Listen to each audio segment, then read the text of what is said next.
So, here it is, the video none of you have been waiting for. A few months ago I posted on the Minecraft and Minecraft Builds subreddits a Dyn map of a Minecraft survival world that 20 of my friends and myself made over the course of around 10 months, in around 90% survival mode. It has now been a year since we started the world, and I wanted to make a video talking about the story of the world, how it came to be, and showcase the builds and current projects that we have. Before we begin, I would like to clear a few things up about us and our history with the game. This world is not the first survival world that me and my friends have created, and the world was only started by my close friends, and throughout the months friends and friends, as well as family friends and others contributed to the world to turn it into what it is today. Now, none of us are professional Minecraft builders, but most of us have been playing the game for over a decade now since it came out, so I guess you could call us veterans or whatever. This basically means that we are not bad at Minecraft, but we do not make money off our cool creations. Another thing, some of the stuff in the world is from tutorials, and like I said in the beginning, most of it is in survival, but after we beat the game and we got tired of having to get resources for no reason, we just got lazy. The builds consist of basically everything with no real theme except for some areas. Anyways, without further ado, let us begin.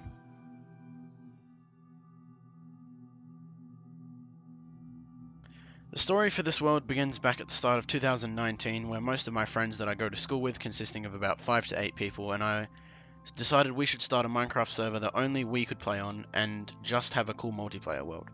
At the time, none of us had any jobs, so we did not really have any money to pay for a server hosting service. We did use Minecraft Realms for a while, but only a few of us had the free trial, as mine was used ages ago, as I had had the game for nearly 10 years. So we only had around 6 months to play with. After the trials had ended and we had barely even played the game during the time, we started using LogMe and Hamachi, which was a free software that lets multiple people play on a LAN server using one person's internet, and anyone with the IP could join. This worked for a while. We made around 3 different worlds before ditching it due to horrible lag issues and the fact that the host had to always be online for other people to play. 6 more months passed and the most of us were just bored from the game and we just got on with our lives. This takes us to 2020. By now most of us had jobs, so one of my friends found a site called Stipe, which was an Australian-based server hosting service which provided incredibly cheap hosting with support and multiple options for altering your server. He then paid for 1 month and we started a new world. We started playing on the Thursday, the 9th of January 2020, and it was only 4 of us as we started late, and it was a Thursday and most of us worked late. In around an hour, we built a small box house with a large chest and started doing basic stuff, gathering resources and whatnot. One thing I do remember was when one of us left the door open and a creeper invited itself in and helped itself to blowing our chests up. You can imagine the yelling and arguing that followed. Unfortunately, I don't have any footage of that, but you'll just have to take my word for it. After this, we built a bigger, much larger house which still stands to this day, as well as a farm tower before we called it a night. After this, we started playing around with the server options and installed some plugins including /home, which helped us set multiple spawns to get around easier, and image maps, which let us put real images on maps in the game, which was pretty funny. After the first real day of the game, we progressed, houses were built and more structures were made, and in 4 days we beat the Ender Dragon in the stupidest fashion, with some of us being accidentally killed. We're back in the end. We're back in the end. I am probably going to die of full damage. It's gonna be You kid! no! Wait, what? Ban him! Ban him! What? Now! I didn't do anything! Ban him! I didn't do anything! Wait, did you fall? Did one of my arrows hit you? You shot me at Holy shit! Really? I got shot! I didn't even Nowhere aim near for it. you. That was a random arrow. I was in the middle of the air! This effectively ended our run of the campaign of Minecraft. After beating the boss, we immediately went into the End City realm and started to try and find elytras for ourselves, when this happened. No, I but knew this you is a, said another big one. this is a How the fuck fine- is it missing? He died. He died, didn't he? I'm not saying. Why didn't you /home? Why didn't you /home? A goddamn Enderman knocked me off. Oh, Oh, that's a sad. I had the dragon egg as well.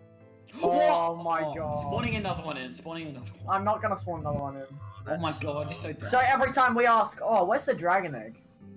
Not my finest moment, and as I said in the video, I had the dragon egg on me when I fell, so we had no dragon egg for the world, but this was later spawned back in for decoration.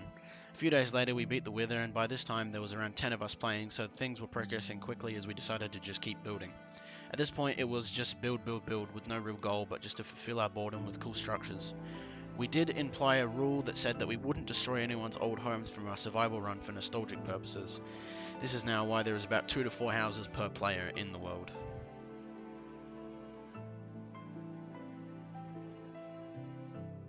As March came to an end, a virus in China had been let out on the world, and everyone was forced to stay indoors to prevent the spread and flatten the curve. So you could imagine that we would have had heaps of time and made heaps of progress on the world with all this free time. And no, in fact, I don't think we even touched the world throughout the whole of April and May, as we were preoccupied with another area of Minecraft, mods. We started off with the classic FTB Continuum mod pack, then moved on to a mod pack called Ice and Fire, which is based on the Ice and Fire mod, but with heaps of other things tossed in. We enjoyed the mod pack so much, and I'd recommend it to anyone looking for a fun mod pack to play by yourself or with friends. After finishing up with it, we found a massive custom multiplayer survival map called Dremel Primordial, which took 4 years to make just by 2 people. This map had a story and heaps of custom towns with villages and weapons, and with a special resource pack that added better music, mainly from The Legend of Zelda Breath of the Wild, to enhance the RPG feel of it all. We played on this for a lot of the quarantine era and finished it up in about 3 or so weeks. After finishing up with the mod pack, we went back to the world as the new 1.16 Nether update came out on the 23rd of June. We played the game more, building more structures and expanding the world with our imagination. At the start of July, the same man who began building the monastery had finally completed it, starting it in January 20th and finishing it on July 7th. In early June, we were still on a quest to get a brown panda when suddenly a small baby brown panda popped into existence after months of breeding. It was then shot and killed immediately by a rogue skeleton, which had an enchanted bow and a death wish. This was a horrible time for us, as we had been trying to get a brown panda for so many months, so the quest continued. Luckily in August, another brown panda saw the light of day, and it is still living to this day.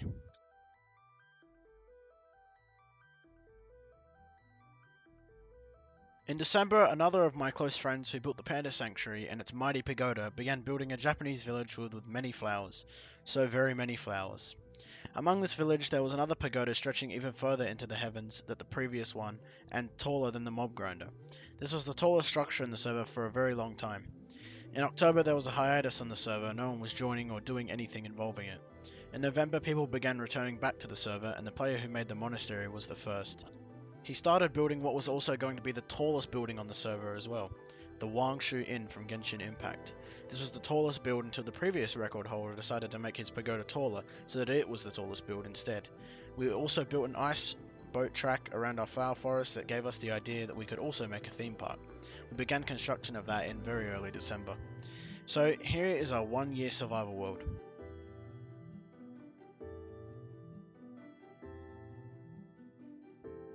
This is the spawn area, and this is where it all began. The land here is where we built our small wooden box house before tearing it down to build the house that still stands today. Here are some of the clips of what this area used to look like previously, and as you can see we had a map room with a globe on top, a mob grinder, and a small work in progress house, and more. None of us live in this house anymore, but you can see where we did. In the beginning, we had another plugin that made it so that you only needed half of the players online to sleep for a night, so as there was only 4 of us at the time, we only put 2 beds. Underneath is even more different, as this is our final map room now, but previously this is where our combined storage area, including all our chests, crafting table, enchanting table, anvil, and smelting stations were located. After we moved our separate ways and built our own houses, we eventually renovated and removed everything from it. The new floor underneath didn't exist until recently, when we made it into our room of players, with all of the current players' heads, the date they joined, and the quote underneath.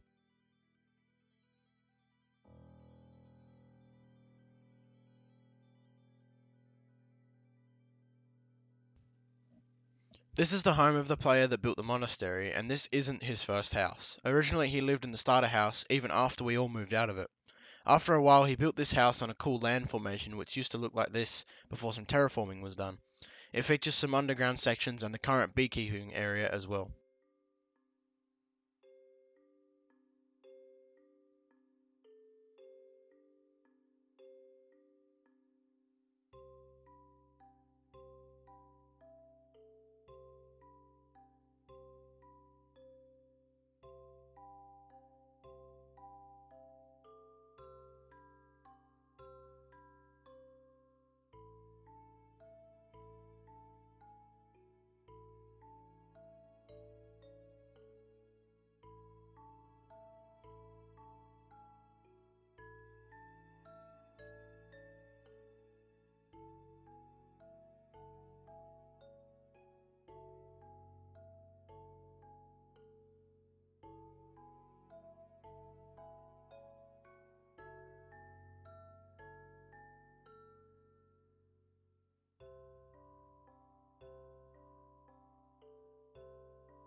Our farm tower was the next thing built, and it was a more efficient way to farm crops without taking up a lot of space horizontally. We nicknamed it Anime Tower as it used to have an image of an anime girl on the side using image maps.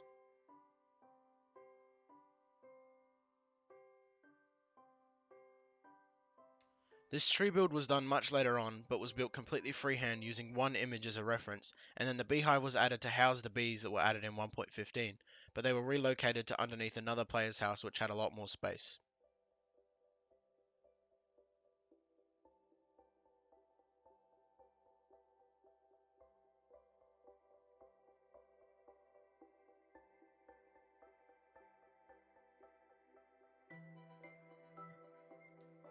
The airport is purely cosmetic and we can't even recall when or why it was built, but we left it here anyway. It features a plane build with a runway and an elytra build on the roof of the tower.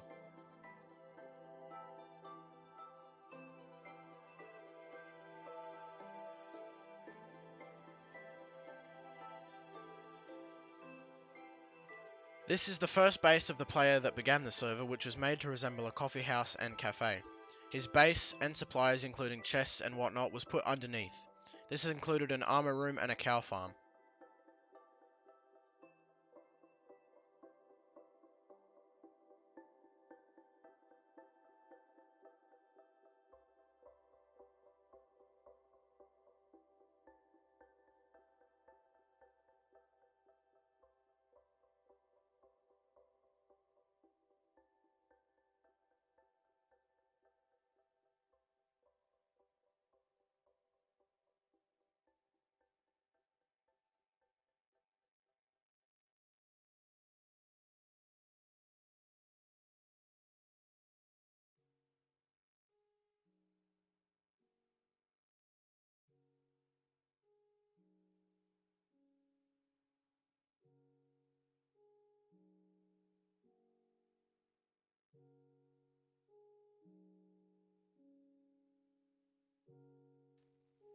This basic wooden house is my current housing, which was built after the survival run as I felt like I needed a new makeover. It isn't much but decoration, as the important stuff is underground where I keep all of my chests and whatnot.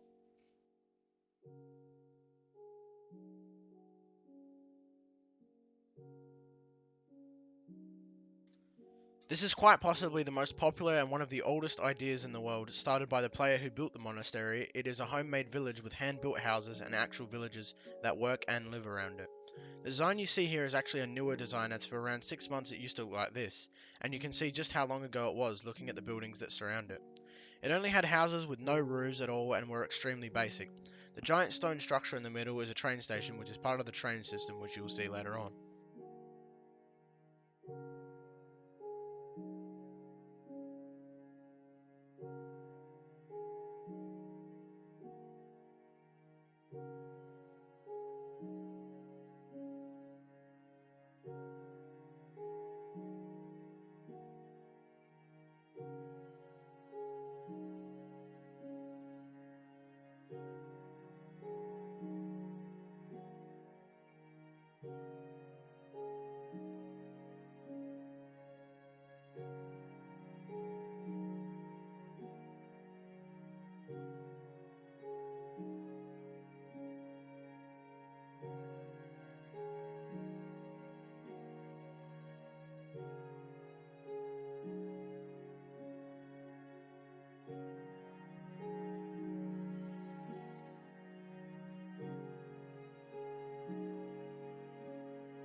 These 4 houses are home to 3 of one of the original player's friends that were built only very recently as decoration, and they turned out pretty good.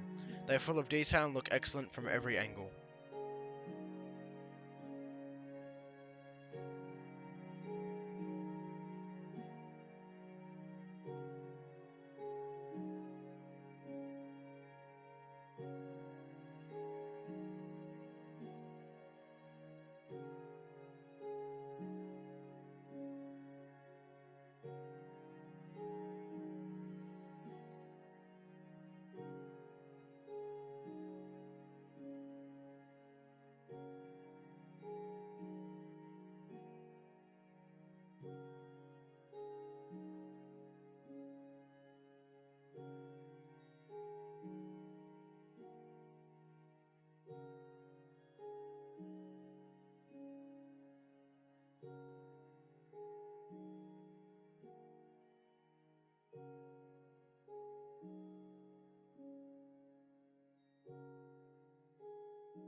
This house is home to who we call the Pagoda Builder, which is heavily influenced by a Japanese dojo. This isn't the first location of this house, however, as it was originally located down in the swamp before being moved closer to the main spawn area. It has a cool yin and yang design in the front next to some cherry blossom trees.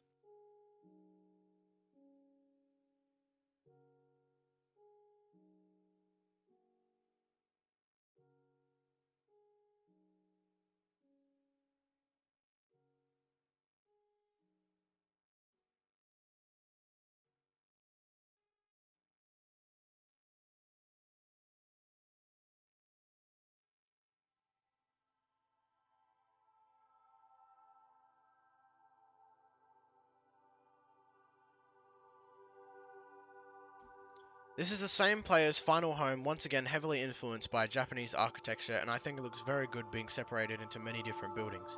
It has a dock and a few statues as well.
This was the second Japanese building after the dojo house, which I built based off of a tutorial.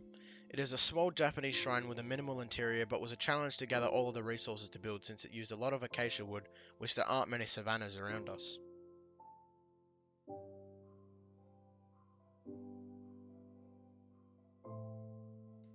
This hole in the ground, nicknamed the chunk area, was dug early on completely by hand. It is really a failed mine idea that we never ended up using and just covered with glass, as it did become a death trap for some time.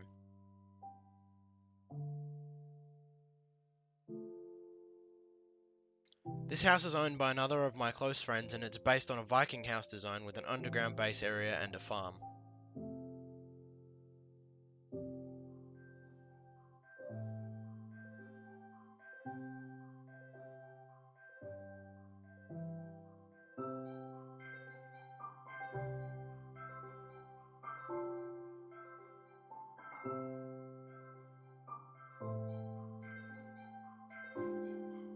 This house is a very basic Minecraft house design built by a friend of a friend and was built around February, as it can see in most of my old footage I recorded.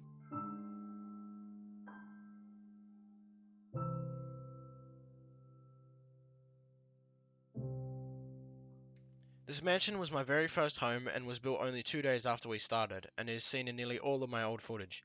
It was what used most of our nether quartz, as I think I spent at least 3 hours mining for the resources just to build it. It is once again based on a tutorial with an underground base underneath. It isn't my home anymore and is now owned by another player.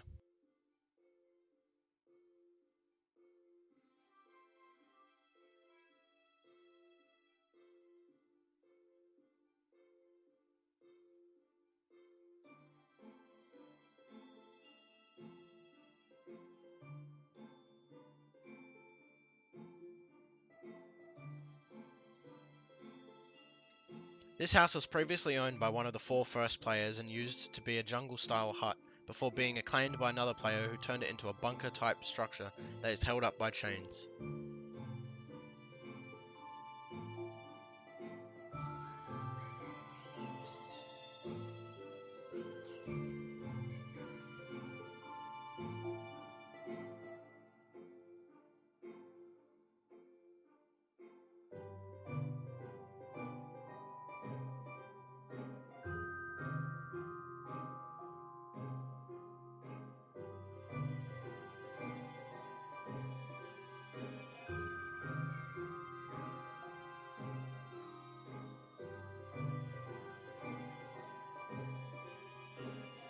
The structure is actually a recreation of a LEGO creator set, the Assembly Square, which was built by the monastery builder who actually owns the set in real life.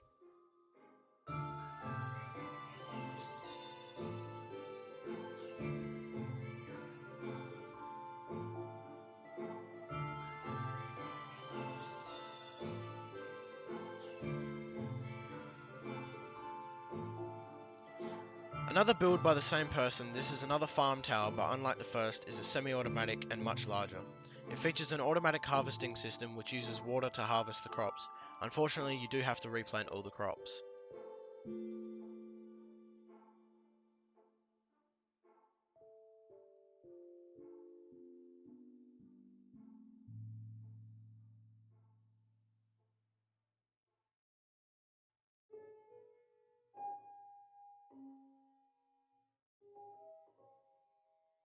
This is the final housing for the same player who owned the bunker house previously and is based on a tutorial treehouse with a water elevator. Unfortunately, the player has not been here in a while and is basically abandoned.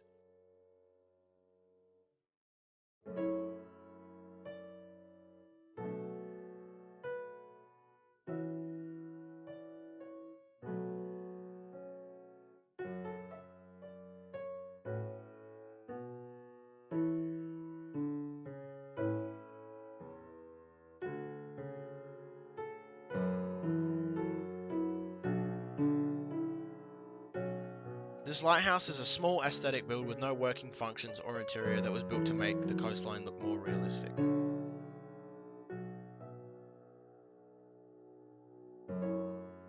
This pirate ship was built by me and was built very early on, as you can see here. It has the basic pirate ship features and inspired the next couple of ships that I would build to populate the bay.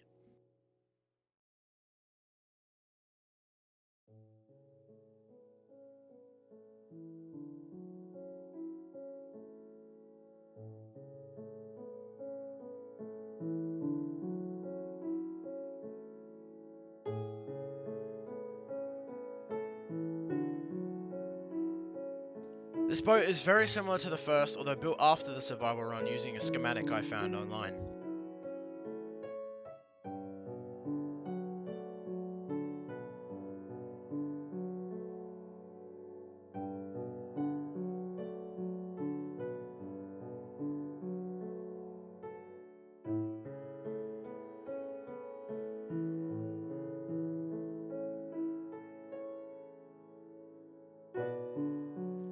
This boat's sails stick out like a sore thumb no matter where you look at it, and was built using a guide from DeviantArt, which was in the form of a layer by layer schematic.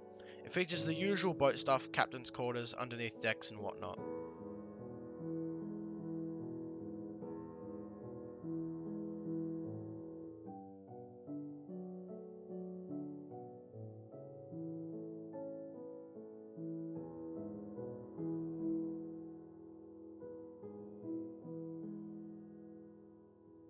This last boat is based on a medieval Viking dragon ship and was built using a website called MC Schematics, and was also posted on Planet Minecraft. It doesn't have a full interior and is mainly for decoration.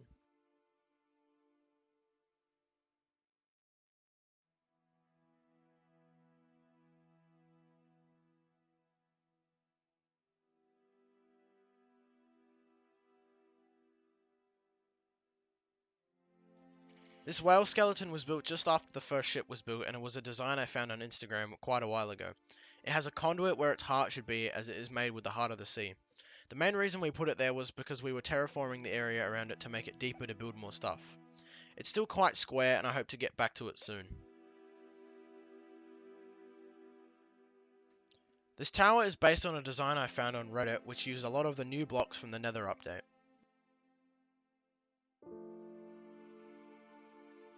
This is a cool nether portal design that is quite overused now but was built anyway as we thought it looked pretty cool.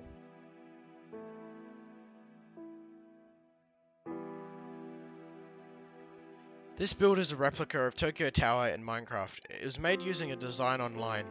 It used to be behind our village but we moved it to make more room for the iceboat track using structure blocks.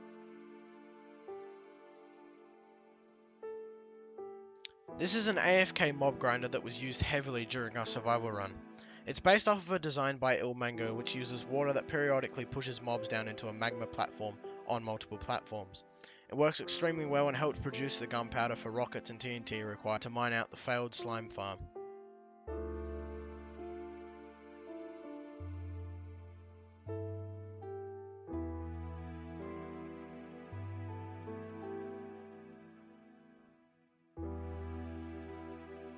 This was a temporary house for one of our frequently online players, as their house is far underground and could only be accessed using the /home command. We were using a newer version of Minecraft before the bucket plugin was enabled, so we couldn't use the command. Hence, he made this temporary Nintendo Switch house.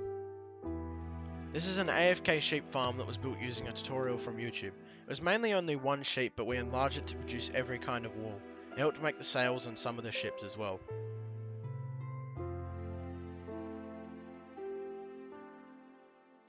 This beautiful looking landscape is what we call the Panda Sanctuary. It is a giant fenced off area that is populated by many pandas. It has a cool entrance, bamboo everywhere, and a yin and yang style front garden, and a massive staircase with waterfalls leading to the giant pagoda on the top of the hill. This area used to be a lot smaller and in a different spot too, in front of the newer farm tower. We decided to make it since we could not really find any pandas around us, even on the other side of the jungle that we were next to. So we ventured off into the world and found another jungle where we found 2 pandas and tried to get them home. We tried using boats, but they cannot be moved 1 block up, so we made a giant flattened track in the nether that we used to get the pandas from the jungle to our sanctuary. This was a 1-night process, and the track we used is still there. You can even find the brown panda that we fought tirelessly to try and get. Back to the pagoda, it uses a large amount of smithing tables for the base, and a massive amount of acacia and especially prismarine, quartz and gold.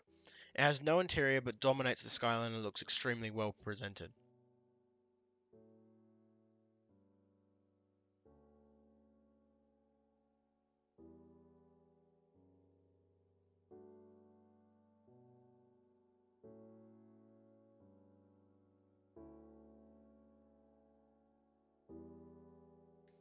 This is a much larger village located just behind the Panda Sanctuary. It is a hot springs village with a river running through it and a large amount of flowers and cherry blossom trees. It features a couple of buildings such as an inn, bar and hotel, all with very detailed interiors. But the real standout is the large pagoda, which stands as the tallest structure in the world. It has 7 levels made with a lot of intricate wood designs which make it look super complex.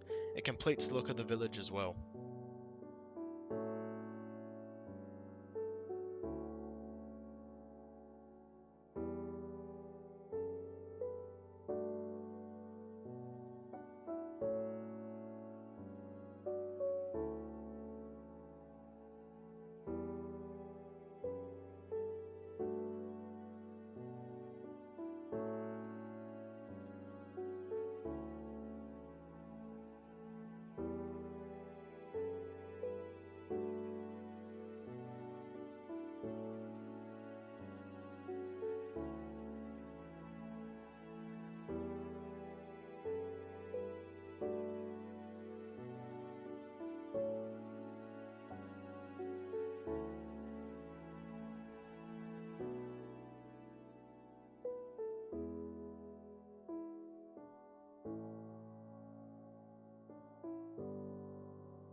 This wonderful looking mansion is home to the creator of the server himself, built with a huge amount of sandstone and bricks.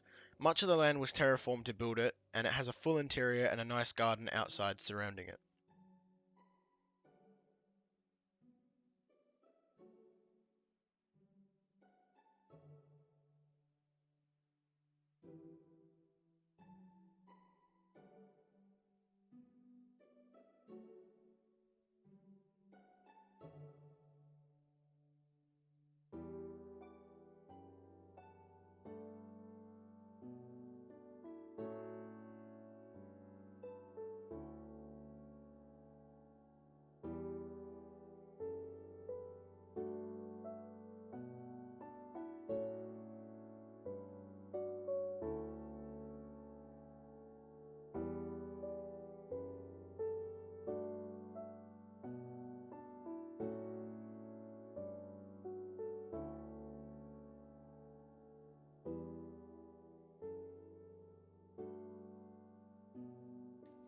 This is my medieval village, which was a long-term project of mine which I'm extremely proud of.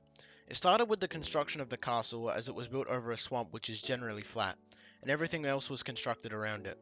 It has real villages as well. Most of the structures were built using images from DeviantArt and Google. This is the first residential area which looks very small and it's a bit ordered, so I might make it a bit more relaxed in the future. You can see two different colosseums as the small one was built first before I made the bigger one in one whole day. You can also see the rugged paths and the medieval looking walls that surround the entire thing.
This was a week-long project one of the other main players and I did as a museum. The front of it was found on a Reddit post and we made it into our world, and then designed the sides of it and the roof before filling it with dinosaur skeletons and the statue that we made to celebrate our victories over the Wither and the Ender Dragon.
This is a giant throne hall inside of a massive Viking helmet. It features small chambers, a few small rooms, a chandelier, a giant Viking head statue, and a throne in the center. It also has a balcony up the top in the eye section. I made it using another layer by layer schematic that I bought online.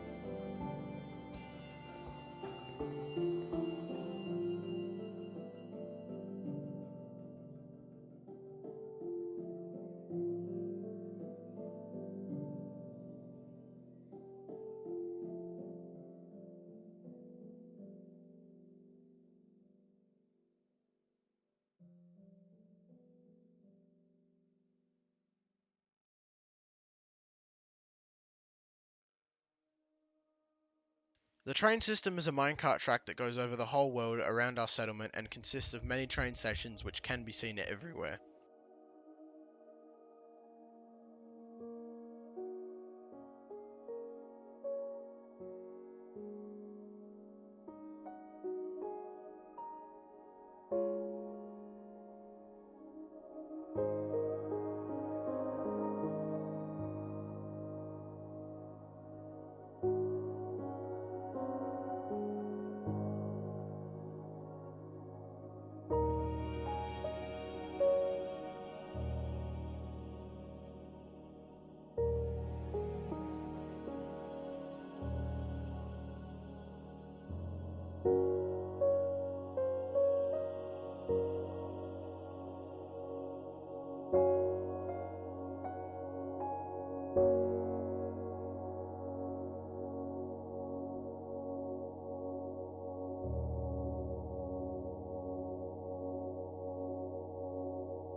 This is the Wangshu Inn from Genshin Impact that was also made by the monastery builder, and it really helps finish off the skyline when looking from the medieval village.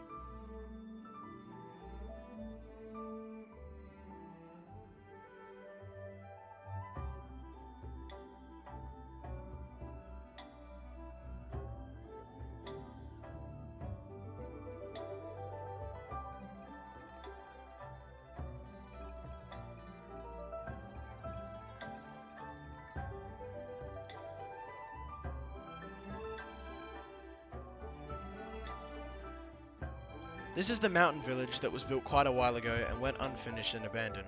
It is a cool project that we do really hope gets finished.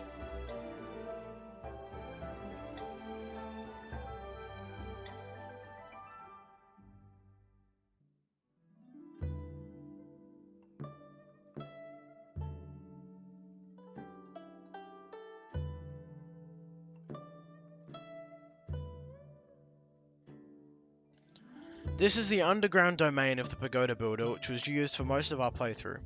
It has everything you need and more: storage rooms, archery range, nether portal and enchanting rooms, a farm and an armory. It was dug out over the course of a week and was completely built by one person, and is only accessible using the /home command.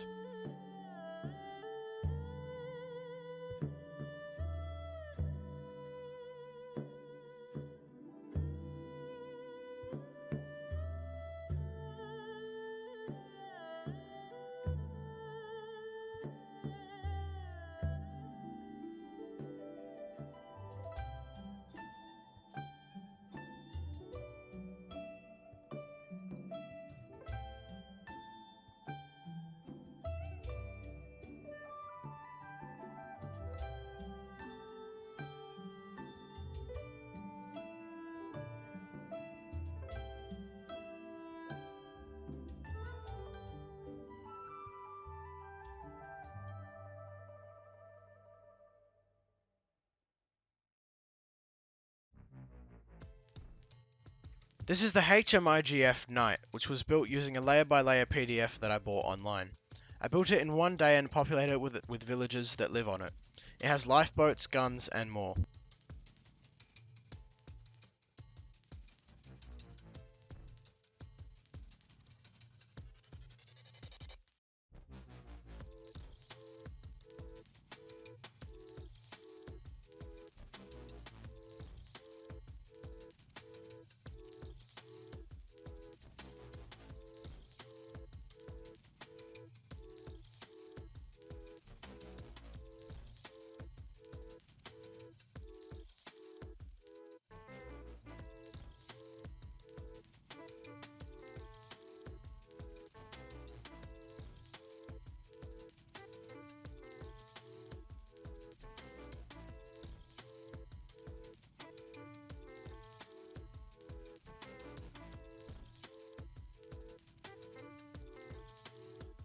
This is one of our more recent projects, which is an ice boat track. It is really long and really fun to race your friends on as well.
This is our map room, which was once our old storage room.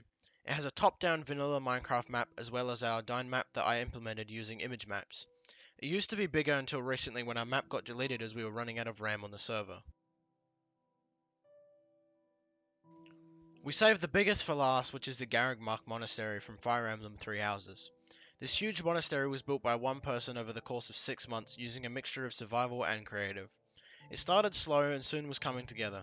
Many mountains and landscapes were terraformed to make way for it, and the final section was built after he pulled a one-nighter. We all helped polish off the underground sections with dirt and it was finally finished.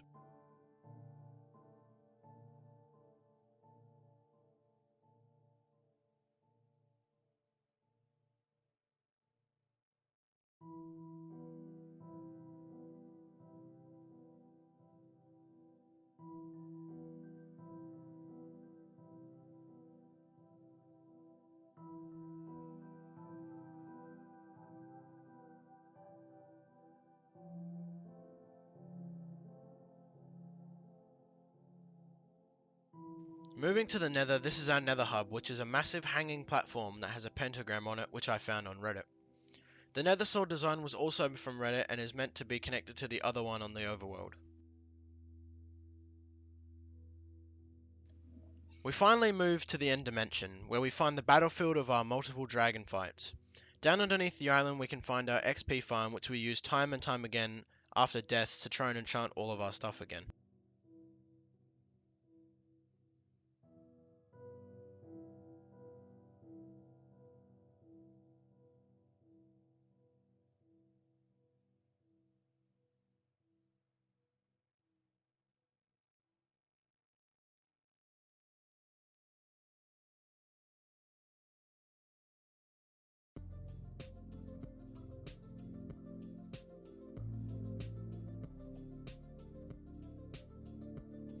So that was the review of our Minecraft world.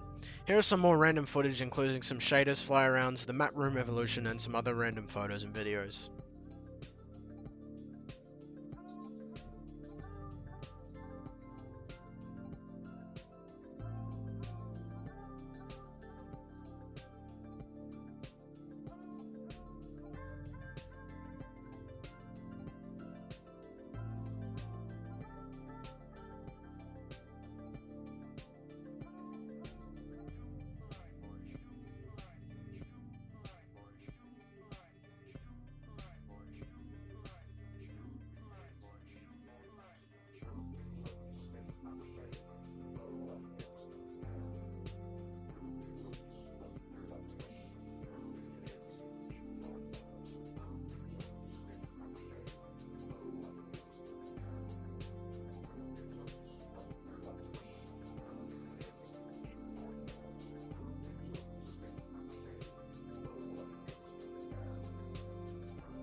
It's not worth it. Do you want to die? Okay, Stop. do not die, guys. Seriously. Where's my sword? Oh. I gave you it.